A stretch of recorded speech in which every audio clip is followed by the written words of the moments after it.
Welcome to the Core Outdoors podcast. My name is Christian Rawls. This episode is an interview with Bill Amos. Bill was the founder and CEO of Northwest Alpine. He was a guest on episode 18 of the podcast. Bill announced a few weeks ago that he was shutting down Northwest Alpine. And so I reached out to him and asked if he'd be willing to come on the show, have a conversation about making that big decision, the lessons that he learned along the way. And he was generous enough to come on the show the day before closing his office. Oftentimes in entrepreneurship, we focus on the good stories and all the success stories. And sometimes it's important to learn from the lessons of when things don't actually go as planned. And so I appreciate Bill's honesty and his willingness to come on and have a conversation about what went well and the challenges he faced and ultimately what made him have to shut down Northwest Alpine. This is a great conversation that goes into all sorts of things surrounding the outdoor industry, specifically for small brands and independent retailers. We have a long conversation about the importance of domestic manufacturing, which Bill has been a very vocal advocate for.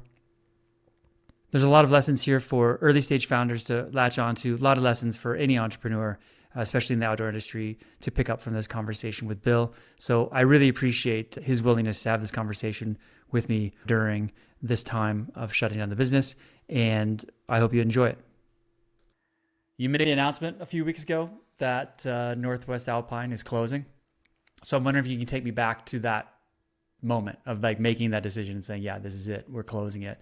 What went into the decision, and then what was the timeline that led up to that decision?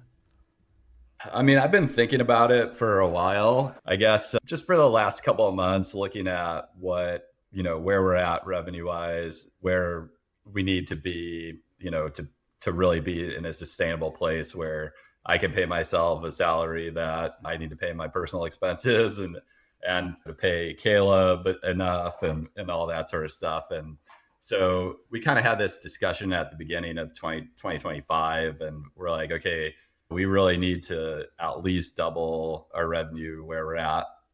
And so we were actually around, our gross revenue was up around 50% year over year. So we were growing and it was looking okay, but kind of got to a spot a couple of months ago where cash was really tight, and we were having to buy some materials and do some other stuff that was going to take cash. And it was like, okay, I don't personally have more cash to put into the business right now. And, just generally looking at, where the market is and where I think it's going, maybe this doesn't make sense to continue. So it wasn't like we're at a spot, we don't have investors or really much debt beyond like, a couple $1,000s on credit cards and that sort of stuff. I talked to some investors, talked to some companies that might have been interested in acquisition and that sort of stuff. And none of that really looked like it was going to pan out in a timely manner. And so just kind of made the decision that, okay, it's like we weren't being forced to shut down by creditors or anything like that. It was more a decision like, okay, I'm 44 now. We could keep going and kind of limp along and hope that we can double our sales in the next 6 months. And it just didn't seem like a realistic thing, especially going into what I think is going to be some pretty challenging economic times for the country generally. And just looking at, just a lot of the bigger brands just being 40 and 50% off constantly and all that has a major effect, because it's like we can't discount like that, especially being made in the US and all that. So kind of decided that also now is probably a good time to do it, because we can liquidate things and people still have money and the economy is still okay, I guess. I don't know. So in some ways it was, if you're gonna panic first sort of thing. And I know that there's a lot of other businesses that are challenged right now. Our kind of liquidation and all that has gone like way more smoothly than I thought it would. And I think we have like 50 pieces left or something at this point. So we have to be out of our space tomorrow for the end of the month and all that. So it's looking like it actually worked out okay, surprisingly. Wow. So when you made that decision, what was the feeling that you had? Yeah, okay, I've got to move on from this chapter. Was it like relief? Was it frustration? Was it disappointment? Well, yeah, what'd you feel? Yeah, it's funny because a lot, I've got a lot of messages from a lot of friends and just being like, "Oh, I'm so sorry," like all that. I'm like, "No, it's fine." you know, it is like a bit of a relief because it's hard to run a business that's like, we were marginally profitable, but not enough that I was able to pay myself enough to really have the salary that I was comfortable with and all that sort of stuff. So, yeah, in a lot of ways, it's a relief for sure. Yeah. And it's funny because that was mostly from like my friends that don't run businesses and whatever. Oh, so sorry, like all that. And then my friends that run businesses are like, "Oh, congratulations!" like I'm jealous. So Yeah, business is hard, right? Like it's yeah, super hard to do these things, and I think it's to the outside. Sometimes it's like people may think that your dream is dying, and and sometimes it's like that's okay. I'm cool. Got another dream. I got buckets of dreams. yeah, yeah. I mean, I guess Northwest Alpine's been around for 15 years, and I kind of feel, as we talked about on the last episode, for 8 or 9 years while we were running the factory, the brand was kind of like in the background and all that. And I feel like really shutting down the factory, because it was a much bigger business, felt like a lot bigger of a deal to me. And I don't know that, like, honestly, I came out of that super psyched to be running a much smaller business in a difficult, very competitive industry and all that. So maybe, I mean, I don't know that I had like 100% to put into to doing it. Also, I think about that a lot That's too. Did I do as much as I could have?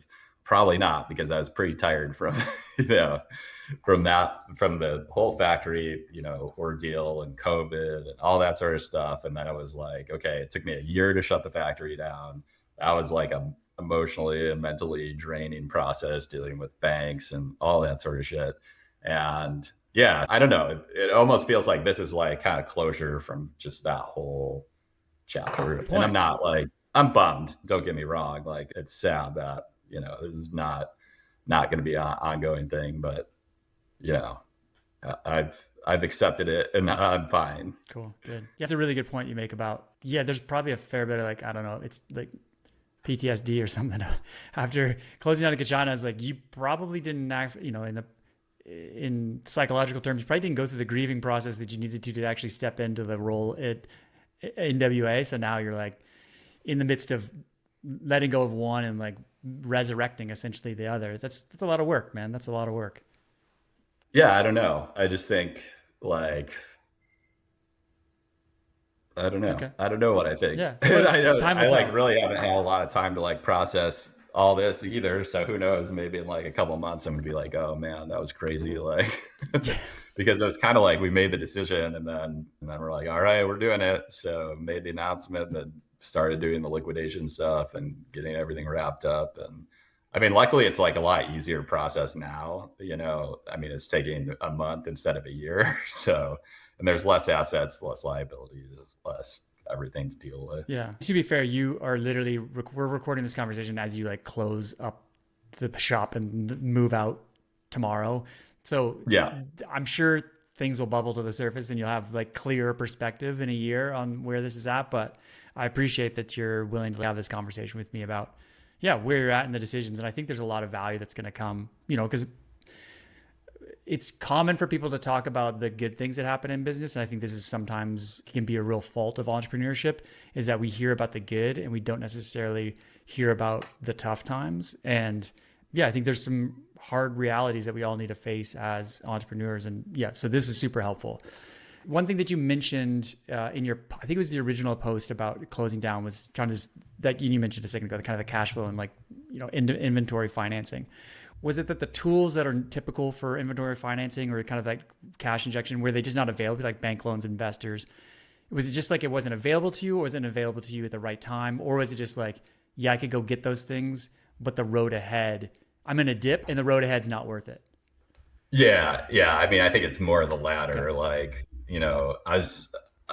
I'm kind of debt averse and just like, okay, like I can try and take out a loan or go through one of the like usurious whatever lenders, and then it's like, okay, but what realistically are we going to be able to grow this with that cash into something that's going to be sustainable? I mean, we have 3.5 more years of the Trump administration and chaos and that sort of stuff. And I don't, a lot of the policies with like Medicare, and I don't want to get like too political or whatever, but like those aren't gonna be affect the economy for another 1.5 or 2 years, 2026. And it's just like, do I want to be running a marginally profitable business in a very uncertain economic time? And like that just, it sounds terrible. It's like, it's hard enough right now, and I don't see things getting better anytime soon. Yeah, good for you. I think that's comes with self-awareness, is being able to say, yeah, this is what the potential future is for me. Do I have it in me to do what I think is going to take of me? And to be able to say no and make a decision based on that, I think it's a sign of wisdom. So good on you for it. Do you think it's a matter of just not being able to sell enough? I don't want to make it as blunt as that, but is it essentially down to like, yeah, we just could not sell enough to make this thing a viable business? Yeah, absolutely. Demand really drives everything in business, and it's like if you don't have the demand, or you can't create the demand, then you're just kind of slogging along. And it's after probably 2021, 2022, we lost a lot of like wholesale business, like during the kind of inventory glut period. And so then a lot of our sales were just direct to consumer online, and that's fine. But then it just got super difficult to acquire and expensive to acquire customers. We did spend a bunch of money on meta ads, and probably got no return, realistically got no return on that, or broke even, or whatever. And it's just like, okay, you can play like the meta game and try and do that. And then we tried to do a bunch of like organic social stuff, and all that just wasn't there. And I don't know, like our product offering is pretty niche also, and in a market where people don't necessarily like to spend money. So you have a lot of dirtbag climbers, and they all want free stuff and all that. So I think that definitely was part of it. Sure. Yeah. You probably serve a market that's really keen on pro deal, and it's hard to serve that market profitably. I do want to, yeah, we're definitely going to get to kind of the questions about the business itself and like what's feasible for a brand in the future, like your advice for brands in the future. I definitely want to get into that. Before we jump into that, you've been a big advocate of domestic manufacturing. You've dedicated your career essentially to domestic manufacturing. And after this experience, do you still believe that an all US made outdoor apparel brand can scale up and make it work? And if you remove kind of where we're at in this market, just kind of like time and history, do you think it's feasible, or have you changed your opinion on that? Oh no, definitely. Like still very positive about Okay. about US manufacturing. I mean, it's been interesting to watch what's happening to the market, that market, domestic manufacturing, what's happening with the factories here. Like I feel like the entire global like apparel industry is in distress right now. And it's certainly being felt here. Like factories are pretty slow, and I don't know if it's like a demand, just a global demand thing. And I guess I think that we're in a pretty dark time in our country generally, and that this is going to pass eventually.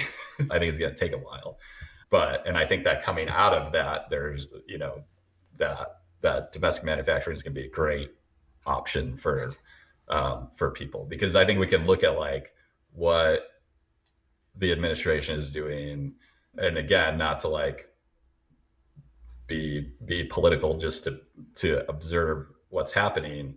If the goal is to like tear down the systems in the federal government that make global trade possible, global trade and globalization doesn't just happen because we want it to because it's cheaper. There's systems in place that allow that to happen, right? Like our $900 trillion a year military that keeps trade lanes open, our entire diplomatic corps that uses soft power to influence countries and trade negotiations and that sort of stuff, our public health system that keeps people healthy and that allows supply chains to exist and function properly.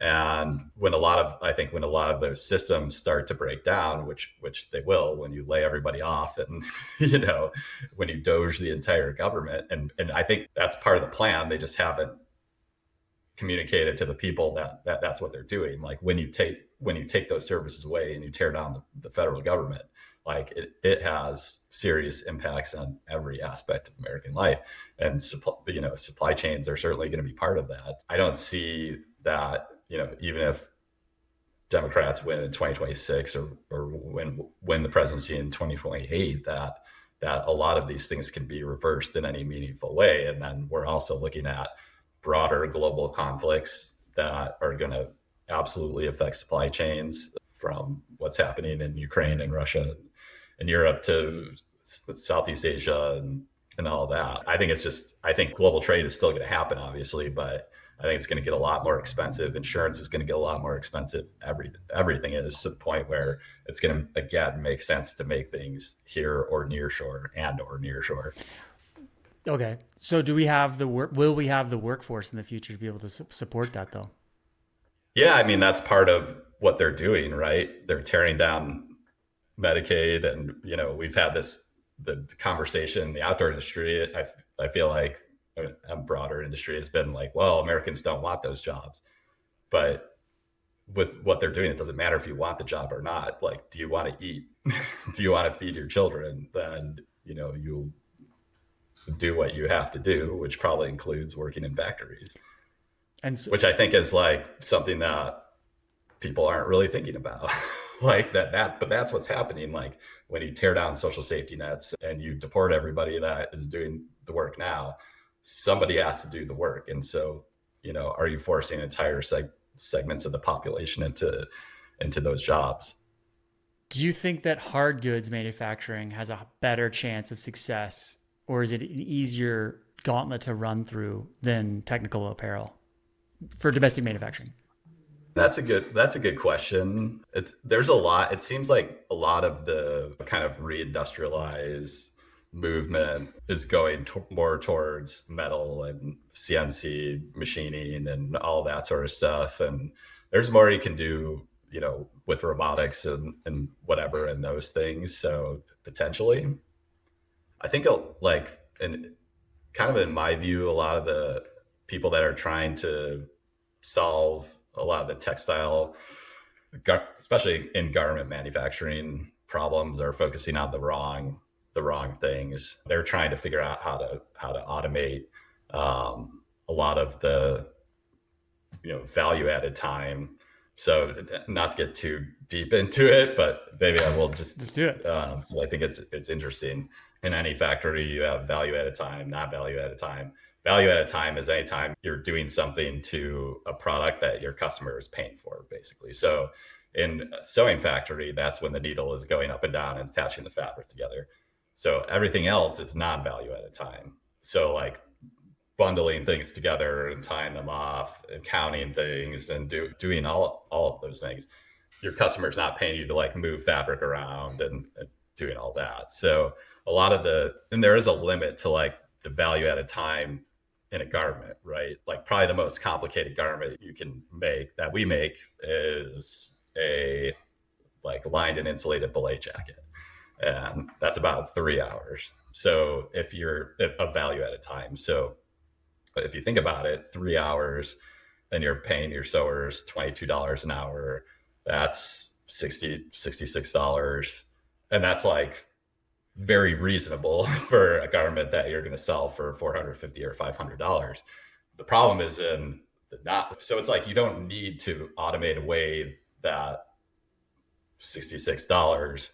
You need to figure out how to get rid of all the non-value added time that's in there, because really, like in an inefficient factory, that 3 hours turns into 6 hours or 9 hours, and then all of a sudden, you're your pricing is way out of the market. There's a lot that I think factories can do to start to eliminate some of the non-value added time, like doing some of what we were doing at Kachada, lean, one piece flow, that sort of stuff that factories just have not adopted yet. So I think that there's a lot that can be done to kind of improve the domestic supply chain. And so I think there's a lot of opportunities there.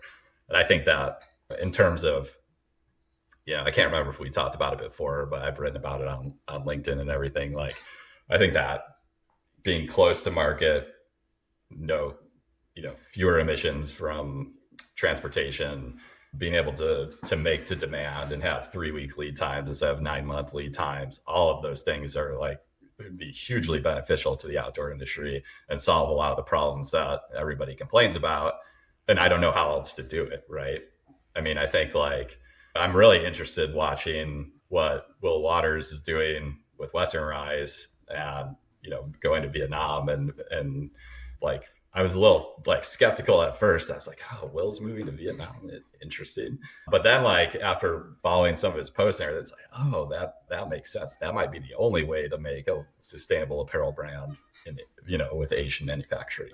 I don't know. It's cool to me that, Do you mean that because he's there, he can increase the speed to market by being, essentially at his factory every day? Yeah, absolutely. I think that's part of it. And then also like not working with middlemen and all that sort of stuff. And then he's talked about working directly with the fabric mills that have stock programs. So you're not having to buy 3,000 yards of fabric, and just being able to like work directly with the factories and all that. I mean, it's huge benefit. Otherwise you're stuck with probably 1,500, 2,000 piece minimums for every style and colors within that. And then you have a huge inventory problem that I think they were probably facing before making the decision to do that. Yeah. Well, it's interesting because that's an example of how it could work in Vietnam. Yeah. Because the fabrics are there and a lower wage workforce who is highly skilled is there. Yeah. How can we replicate that in North America? Again, I think it's a demand problem. Like, I think that if brands want to make stuff here, they just have to commit to it. And then there's not an easy way to do it. God, no. Like, you have to go in and learn how to manufacture things to work with the factories in a way that makes sense or that works. And a lot of brands just don't have that in their workforce because they're so used to just sending stuff overseas, and then the factory does all the work. So they don't need to actually understand how garments are constructed and how production lines work and all that sort of stuff. Yeah, I think if a brand wanted to do it, they need to somehow get that knowledge, and that means sending people to learn how factories work again. And I mean, I don't know if they're going to do that. Yeah. It seems to be happening. I'm seeing domestic manufacturing really start to take off more at higher end lifestyle clothing. So not necessarily outdoor industry, but let's just call it, for lack of a better term, fashion. It's not like high fashion, but it's just everyday apparel. Like you're seeing, a denim and wax cottons and these kind of it's essentially like heritage wear that's coming back into style. And it just so happens that we still have factories that make that stuff in America. And you see that there's a bunch of brands springing up and doing this. Yes, you're going to pay $400 for a pair of those pants, or you're going to pay $600 for the jacket. And who knows what's happening on the inside of these businesses, but they seem to be growing. From the outside perspective, they seem to be growing. I wonder if because of our industry and because of all the other things that are in play at the same time from a retail big brand perspective, has we just trained the consumers that it's it doesn't work?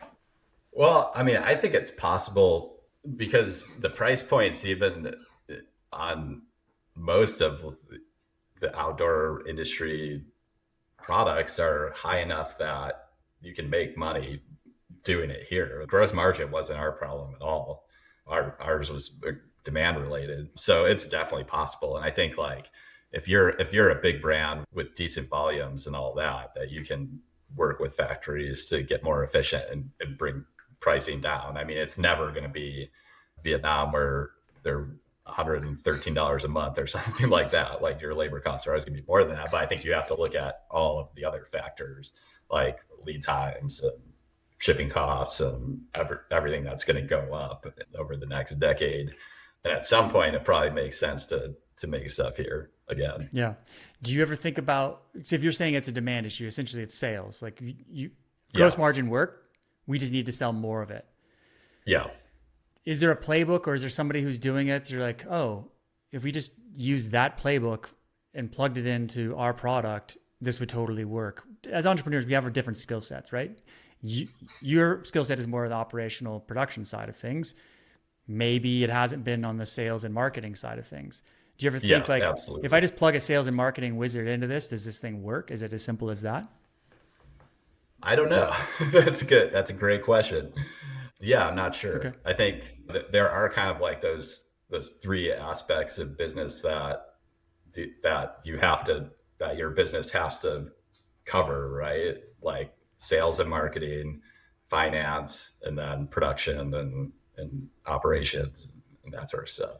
And it is really hard for one person to be really good at all three of those things. It's impossible pretty much. Yeah.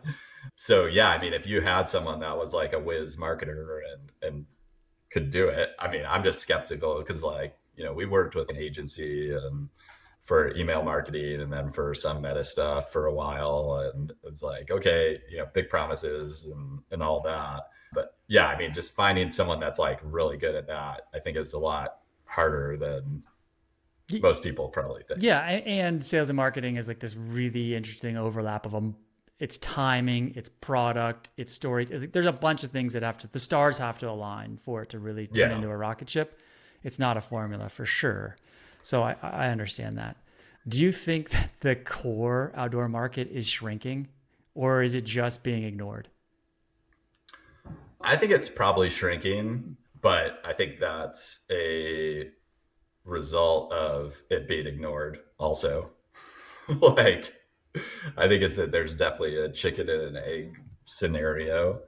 So I think when like the big brands that have a heritage in outdoor sports like climbing and stuff, kind of ignore it as this like, okay, that was our heritage and then we'll use it in some of our marketing and whatever, but we're not like sponsoring a whole bunch of young athletes. Yeah, I mean, the sports are going to die because like Gen Z doesn't have any money. They don't have the ability to take 2 months off to go to Yosemite and figure out how to big wall climb and do, the things that you need to do to like progress in the sport. It's expensive and, you can dirtbag and whatever, but you still have to have health insurance or should, and all of those other things. So I think that whole culture is kind of dying out.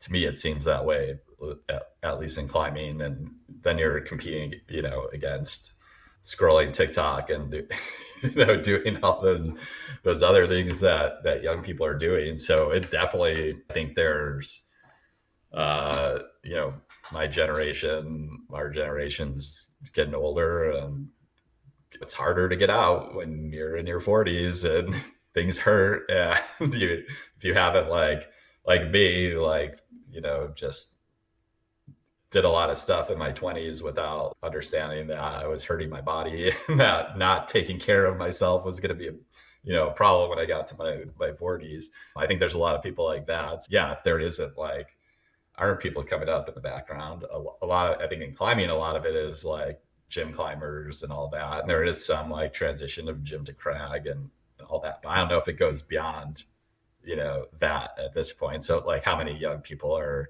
super into alpine climbing and or going to pursue things in the Alaska range and other places. I don't know. I don't have the numbers or anything like that. It's just kind of a gut feeling that it's kind of waning, but I don't know. Yeah, that's a really good, the big expedition numbers. That's an interesting question. I wonder, we have to dig into that to figure it out. Specialty retail has always been important for small brands. So what could, and you mentioned that earlier, that you had some retail issues during COVID and had to kind of pivot to DTC. But you since have brought in and gotten reattached to that wholesale channel a little bit. But what do you think that retailers could do differently to really support small brands, domestic manufacturing brands, but just small brands in general?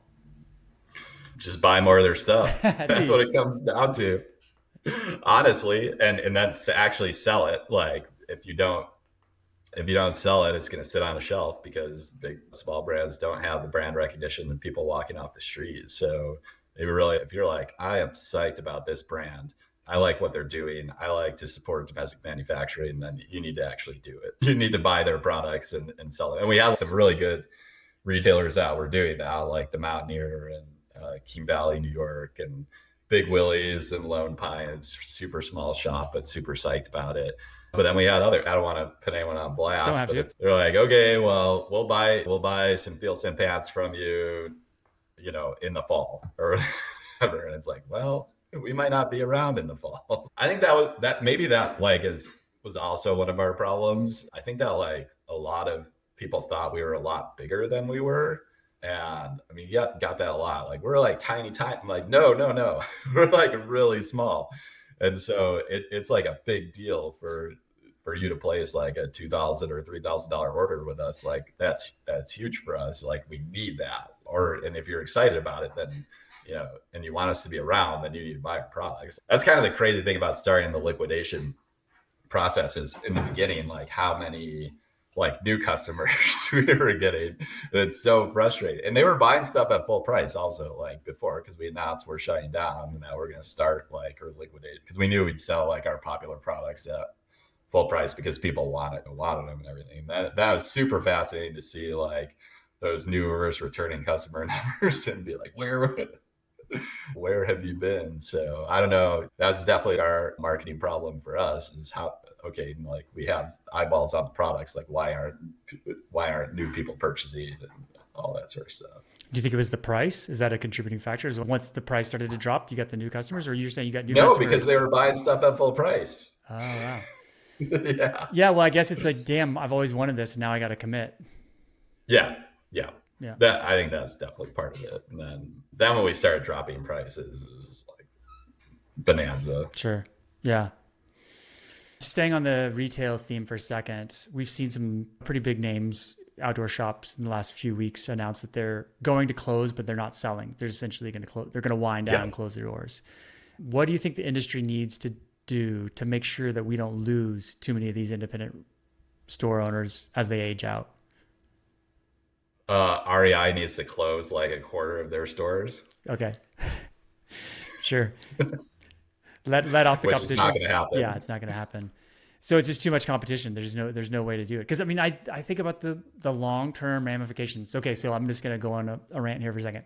We've seen this, and I know you're on the same side of this, so I'm preaching to the choir, but we've seen this in the brand side, right? You have private equity and publicly traded companies, or they get acquired by publicly traded companies, come in the portfolio, or private equity takes them. So now these brands who have been staples in the outdoor industry are now focused on quarterly earnings, and they make decisions based on quarterly earnings and not really much more beyond that.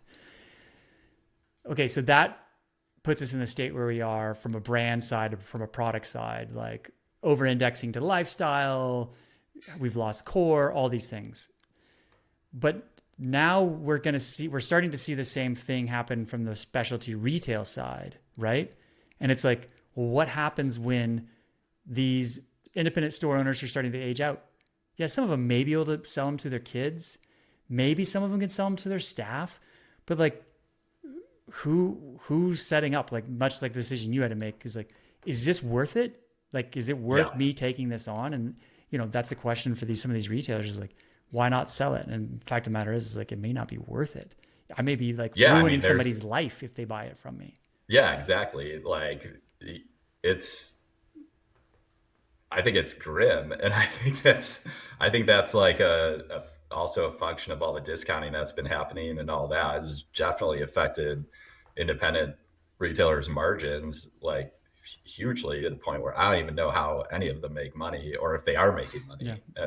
And obviously they aren't, because they're going out of business and not selling. Like if there were margin there, people would, enough margin to like make a living, like a real living and all that, people would buy them. Yeah. But they're not. So how does So this play out, right? Like, you think about the outdoor industry as we know it now, like if it plays out where we have a handful of big brands that are privately owned, or a handful of brands that are privately owned, but then everybody else is private equity owned or publicly traded, and we're selling into the same group of big box stores, like it kind of feels like collectively as outdoor industry, we should say, whoa, whoa, whoa. If we want this thing to still be a thing. interesting and cool and, Yeah. not Nike versus Adidas versus Under Armour, which is essentially feels like where we're headed. What do we do? I'd love your opinion on what should we do. Oh man. I mean, I think REI like is a big problem. And the amount of concentration that a lot of medium and large size brands have with REI is very concerning. The REI can account for 30, 40, 50% of a brand's revenue, which is such a dangerous place to be. I think that would keep me up at night. And then REI, I mean, having hemorrhaged $630 million or whatever it is over the last 3 years. It's like, how long can they do? Like, I don't fully understand because of their co-op model, like how their financials work. Like, I don't know how they funded $630 million in losses. And I would assume that 2025 has not been going all that great for them either. So, are we going to see another big loss there? And what happens if REI goes out of business, which I don't know. Like a year ago, that would have been like a ridiculous thing to say, but who knows? Yeah. That would have huge impact on everything. But I don't know, because I think this is just a symptom of like our broader economy and consolidation and monopolies and all that sort of stuff. All the incentives are there for these companies to just get bigger and to consolidate and all that. And it's a cross industry, and that's just our economy now. And it's unfortunate and it's really bad. I think it's, when we look at things like income inequality and all that sort of stuff, it's terrible. You have all the wealth is being funneled up to a handful of people. And if you look at now, it's like something like the vast majority of the consumer spending that's propping up the economy now is done by the upper 10% of income earners, because the lower 90% is struggling to eat with inflation and all that sort of stuff. I think there's a lot of broader issues in the economy that have to be addressed. It's not just an outdoor industry thing, obviously. And I think that the industry is just going to follow whatever happens, whatever trends happen over the next decade. And that's going to be it. I don't know if there's anything that we could really do aside from if you're kind of one of those people like me that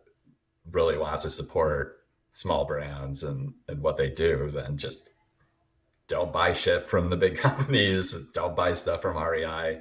If you like your local retailer, buy stuff from them. I mean, that's all we can do. I don't know what else there is to do. Yeah, it's interesting. I think that it just reinforces the importance of small independent retailers and small independent brands, right? Because I think that's the lesson that's kind of quickly coming to the surface of this is, it's unfortunate that we kind of get past the point.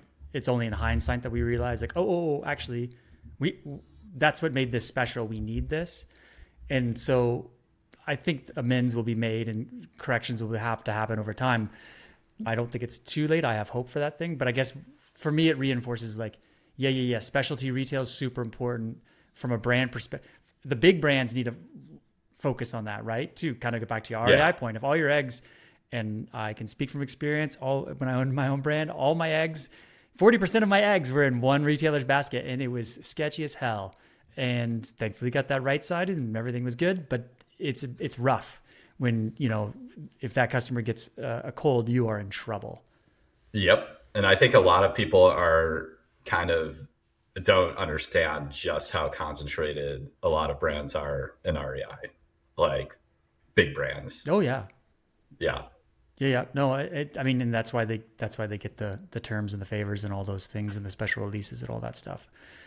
Yeah. So I guess long story short, we need to support the small independent retailers and small brands. I'd love to get more. I've had some independent retailers on this podcast. I'd love to have more to get their weight in on this too as well. But yeah, it's not an easy solution, but I think it's just one of those conversations that's worth continuously having over and over again. It definitely, just go ahead. I was just going to say, it is interesting though, to look at like what's happening. I know you've had Lloyd on the podcast, like Garage Grown Gear is crushing it. Like a lot of the, there's small brands that are doing well, especially in ultralight backpacking and all that sort of stuff. So I feel like there is this kind of like other ecosystem that's actually doing okay within the outdoor industry. And it might not be like, what we generally think of as the outdoor industry, but I feel like there are some like good things happening and green shoots and all that sort of stuff. So. Oh, for sure. Yeah. No, thanks for bringing that up. I think what's going on, Garage Grown Gear and ultralight in general. We're seeing it in trail running, though I feel like those numbers are a little bit inflated. I can never trust them. Yeah. But there's definitely these niche sports that are really like pack rafting, for instance. It's like that thing didn't exist 15, 20 years ago. Now it's like it's a sizable mover, right? So I think that there's things that are happening. It's just, can the speed at which they grow and come up match kind of the needs that are necessary for everybody to have a stable industry? I was going to say that there's an interesting conundrum between direct to consumer is super expensive. Like it just doesn't, it's hard to make it work. You've got to get that perfect alignment of stars for the formula to work. While at the same time, wholesale is super tough because it's like independent retailers are strapped. You got to have reps to be able to make the introductions. Like there's all these things that go into it. Do you see a third way, or do you see a way for that to change? Like if you were to do it over again, you're like, oh, you know what? We could do it like this and that would work better. Oh man. I don't know. I wish I knew. You don't have the solutions? Damn it, Bill. What are you doing here then? I know. I don't know. For a while I was thinking about, okay, like how can we like directly connect with our customers? So, like, even if it's just we had a sprinter van, a Northwest Alpine sprinter van for a while. Okay, why don't I just drive to like Mount Hood during peak season and just like start talking to people and all that? There's ways to like more directly connect with your community, I think is going to be super important. I think the days of, buying meta ads and seeing any return on that are long gone at this point. And I think that like with where everything is going with AI and all the AI slop and all that, I think there's going to be a lot less focus on, or there's going to be a lot less attention, I think, on social media stuff. It doesn't seem like it now, but I just think it's just going to get worse. The algorithms are going to get worse and stupider and trying to sell you more stuff. And people are just going to be like, fuck this. Like I actually have better things to do than just look at ads all day. And so I don't know, I'm kind of like interested. So my friend Bob Dalton started a company maybe like 10 or 15 years ago called Sackcloth and Ashes. They're like a blanket company, but he's been working on a new app called Local, LOCL. And it's kind of like this idea of like, okay, he's big into getting off the digital stuff, which is interesting because his brand was like all built on Instagram, all that sort of stuff. Now he's like, all right, this has gotten too crazy. It's all about connecting groups that meet in real life person locally. Yeah, I don't know. Maybe I think that if you can figure out how to do that and get people to show up and build a community around that there's potential there. I don't know. Yeah. Again, that's not like really my personality though. I'm like an introvert and it's hard for me to like be in big groups of people a lot, but I know there's a lot of people that are very extroverted that like love talking to people and all that. I don't know. So event marketing, that sort of stuff probably is the way to go. Yeah, I would agree. I think that you're hitting it. The two things that keep coming up when I have conversations that I record like this one with people for the podcast and conversations I have with people that are not recorded, just private conversations with founders who are running businesses. The two things that I see that are behind the successes of people are founders who are willing to step outside and tell their own story, be out front and lead the story. And the second thing is in-person events. Like those seem to be the two things right now that are working the most. And it makes sense because people want to buy from people want to engage with the brand story. The behind the scenes is usually more interesting than the polished stuff. So it makes sense that that's what's happening. But like your point, that is really challenging to run a business and do all the operational things of the business while at the same time be the spokesperson for the business. Like it's really hard to do those two things. And so balancing the team and the revenue and all that stuff that it takes to do both those things is a tightrope for sure. Yeah, absolutely. And going back and thinking about wholesale or like the cost of DTC versus wholesale, also, it is super expensive to try to market to wholesale customers. Also, all the travel, trade shows, sampling, like if you're running a brand making things here and you're trying to like launch new products every 6 months, it's almost impossible to have full sample sets of everything. No factory likes making samples. A lot of that is subsidized in Asia, and they have their own sample making rooms and all that sort of stuff, so you can get it done.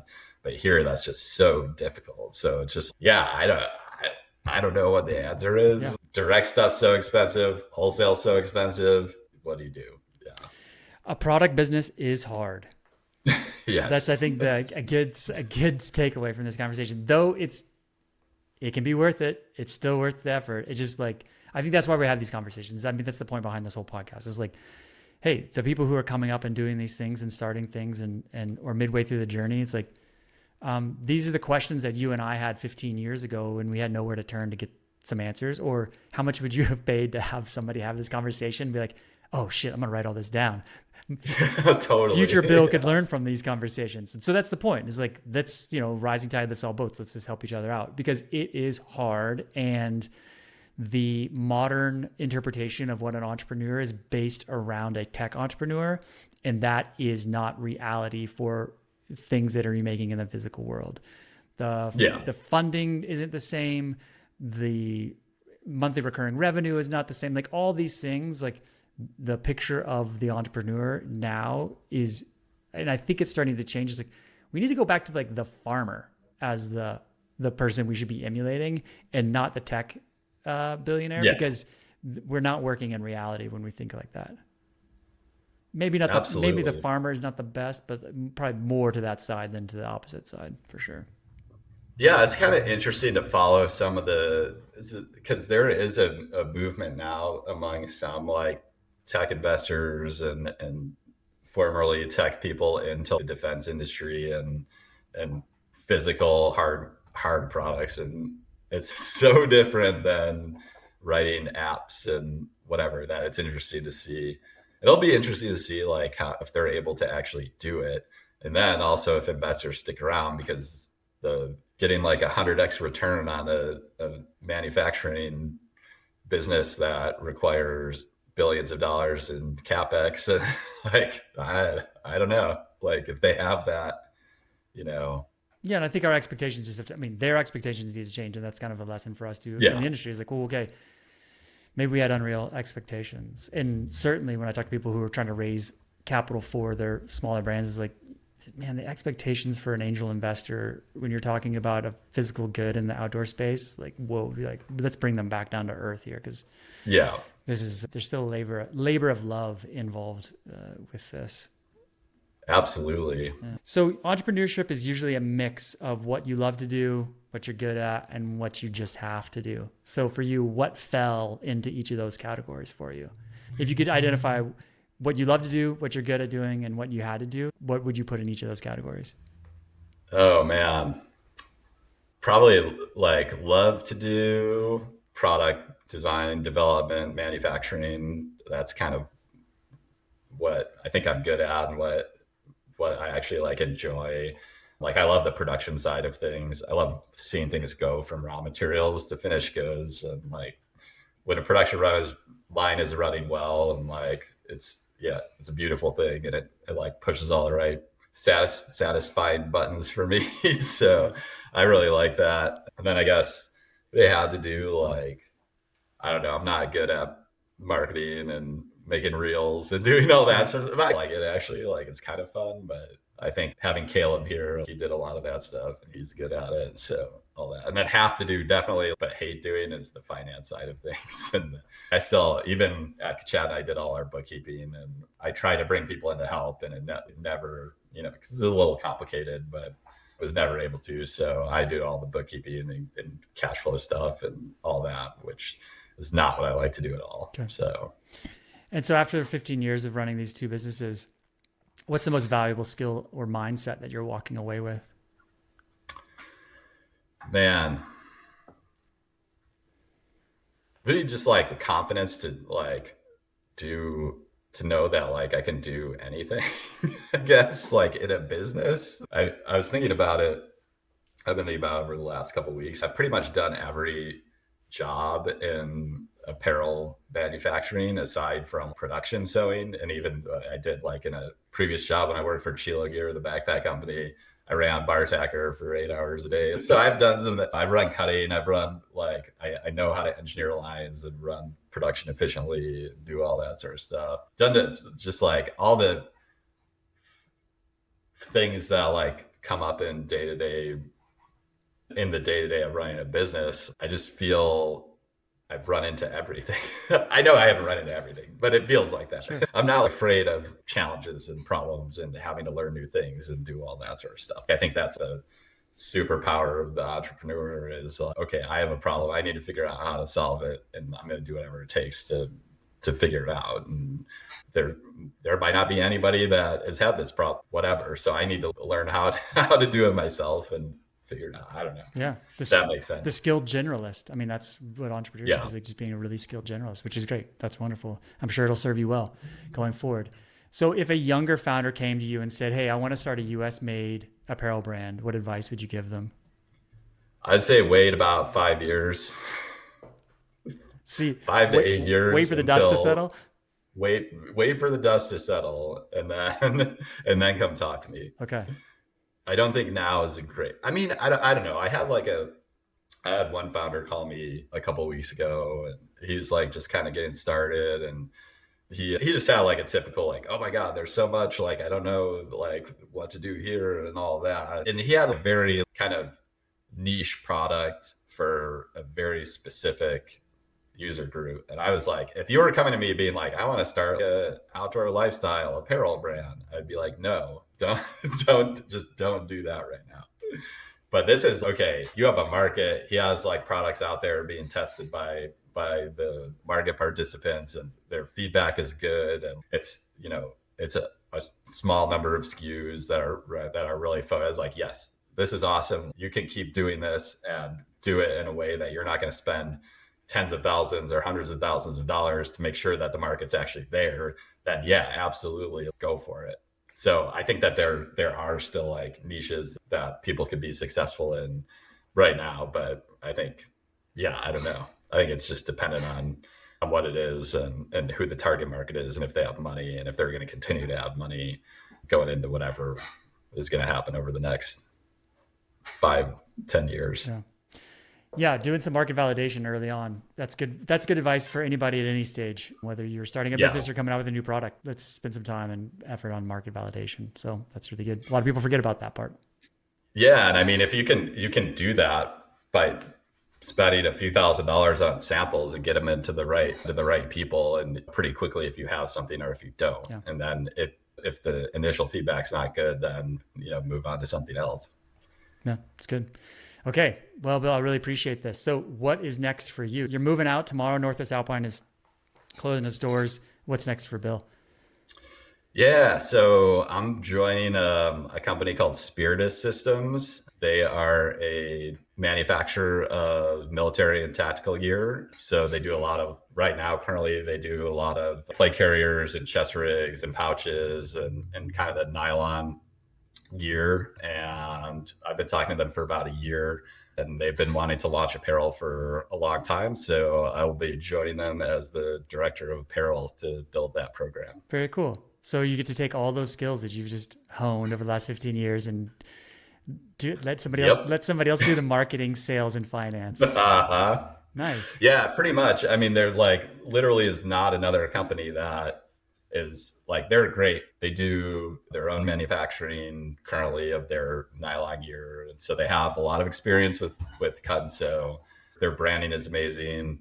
Marketing is great. They're just like a top of class tactical brand. And there isn't another company out there that I think could use my skills as much as I think that they get. Yeah, I'm super excited by it. That sounds like a great next chapter for you. and obviously like because of the Berry Amendment and all that, all made in USA. And yeah, so I'm stoked. Nice. When's your first day? Tuesday the 7th. All right. So You get a week off. Yeah. I leave Saturday. I'm speaking at the SEAMS conference. That's like the trade organization for US Conso factories. That's in Savannah, Georgia. And then I drive up to Spiritus on the next day and start work. Man, it's awesome that you were able to get into something that is like a really good Venn diagram of what you're interested in, what you're good at. So congrats on that, man. I'm really happy for you. Cool. Thanks. Bill, thanks for doing this. Yeah, it's been a pleasure. And I hope that we still get to hear from you on a regular basis on LinkedIn with your opinions.